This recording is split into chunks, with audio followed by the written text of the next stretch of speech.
Good morning बच्चों, how are you.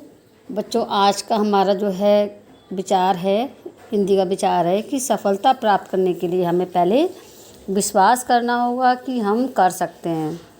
तो बच्चों, इस विचार का अर्थ है कि हम अगर किसी भी क्षेत्र में अगर सफलता प्राप्त करना चाहते हैं तो हमारे भीतर सबसे पहले सेल्फ कॉन्फिडेंस यानी आत्मविश्वास बहुत ही ज़रूरी है। यानी कि अपने ऊपर पूर्ण विश्वास करना कि हम चाहे कितनी भी बाधाएं आएँ, चाहे कितने भी विघ्न आएँ, हम इस कार्य को हर हाल में पूरा कर सकते हैं। थैंक यू बच्चों। अब बच्चों नेक्स्ट पॉइंट पढ़ेंगे, पत्रों का महत्व। पत्रों का हमारे जीवन में क्या महत्व होता है। तो देखिए बच्चों, मानव जीवन के सभी संभागों में पत्रों का विशेष महत्व है। पारिवारिक, सामाजिक, आर्थिक, राजनीतिक, व्यापारिक तथा धार्मिक क्षेत्रों में पत्र अपना विशेष स्थान रखते हैं। इनके अभाव में सब कुछ स्थगित हो सकता है। पत्र व्यापार एवं राष्ट्रीय मेलजोल बढ़ाने में महत्वपूर्ण भूमिका का निर्वाह कर रहे हैं। आज कागज़ पर लेखन का स्थान कंप्यूटर ने ले लिया है और कलम का स्थान इलेक्ट्रॉनिक प्रिंटर ने पत्र लेखन ईमेल बन गया है और इसका डाकिया कंप्यूटर और इंटरनेट है, जो पलक झपकते ही आपके पत्रों को 7 समुद्र पार पहुंचा देता है। पत्र लेखन अभिव्यक्ति का अत्यंत महत्वपूर्ण अंग था और रहेगा। तो जो यहाँ पर आपको पत्रों का महत्व बताया गया है कि पत्र जो है मानव जीवन में पत्रों का बहुत ही महत्व है।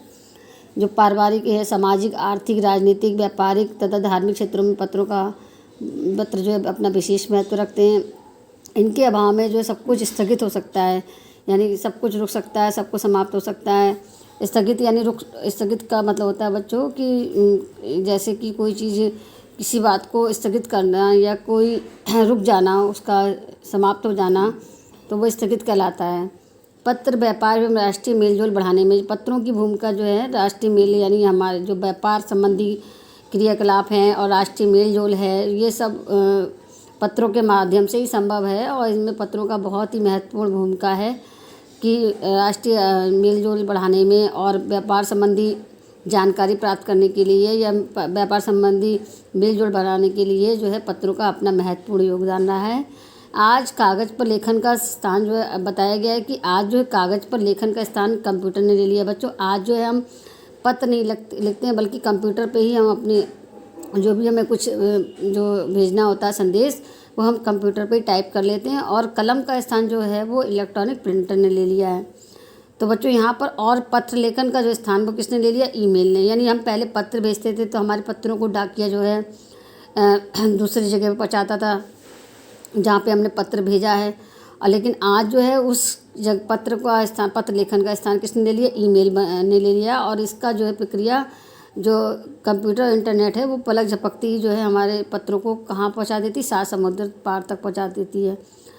तो आज ये भी बताया गया है कि आज भले ही पत्र लेखन का काम जो है चेंज हो गया है, बदल गया है। अब कंप्यूटर के माध्यम से जो है कंप्यूटर में ईमेल के माध्यम से हम अपने संदेश को एक जगह से दूसरी जगह पहुंचा सकते हैं, लेकिन फिर भी पत्रों का महत्व आज भी है और हमेशा ही बना रहेगा। थैंक यू बच्चों।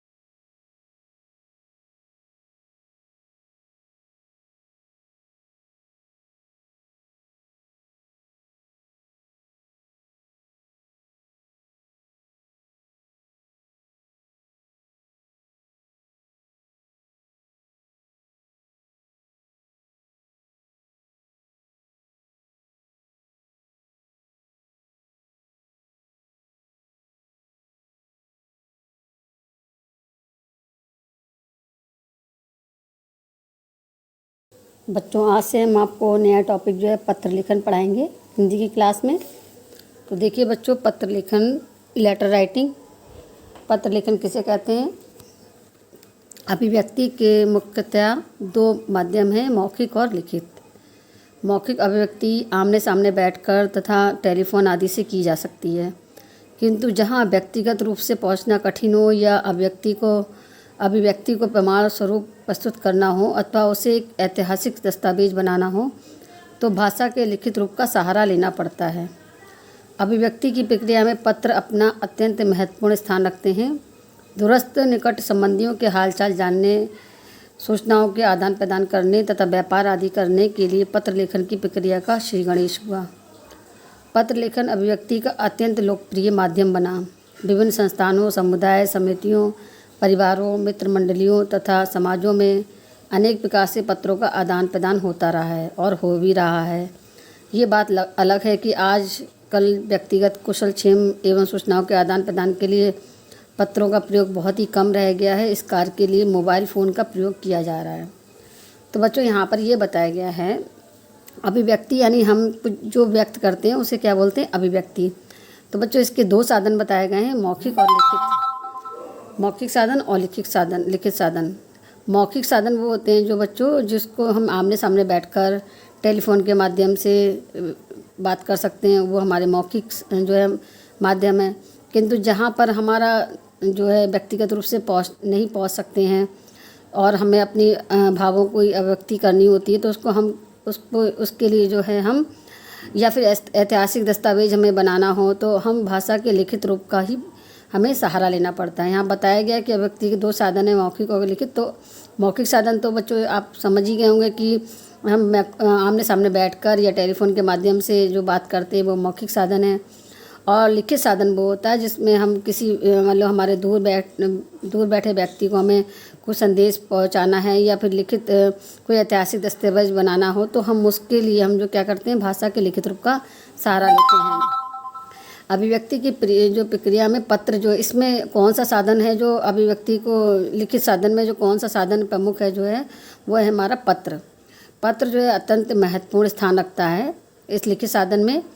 दूरस्थ यानी दूर बैठे निकट संबंधियों के हालचाल जानने के लिए एवं सूचनाओं अपने बारे में कुछ बताने के लिए, आदान प्रदान उनकी जानकारी प्राप्त करने के लिए या अपनी जानकारी उन्हें प्रदान करने के लिए या व्यापार आदि संबंधी के लिए हम पत्र लेखन की प्रक्रिया का जो है श्री गणेश हुआ और हमें पत्र लेखन का माध्यम लेना पड़ा अपने भावों के व्यक्ति के लिए।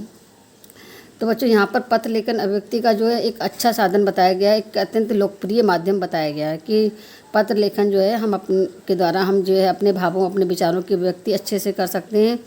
विभिन्न संस्थानों, समुदाय, समितियों, परिवारों, मित्र मंडलियों तथा समाजों में अनेक प्रकार के पत्रों का आदान प्रदान होता रहता है। मतलब कहने का अर्थ ये है कि बच्चों विभिन्न संस्थाएं जो ब्रांचेज हैं और समुदाय हैं, समितियां हैं, परिवार हैं, मित्र मंडली हैं तथा समाज में अनेक प्रकार इनके बीच में जो है आदान प्रदान पत्रों के माध्यम से ही होता है। यानी अपने विचारों का आदान प्रदान किसके द्वारा होता है, पत्रों के माध्यम से ही होता है और अभी भी हो रहा है।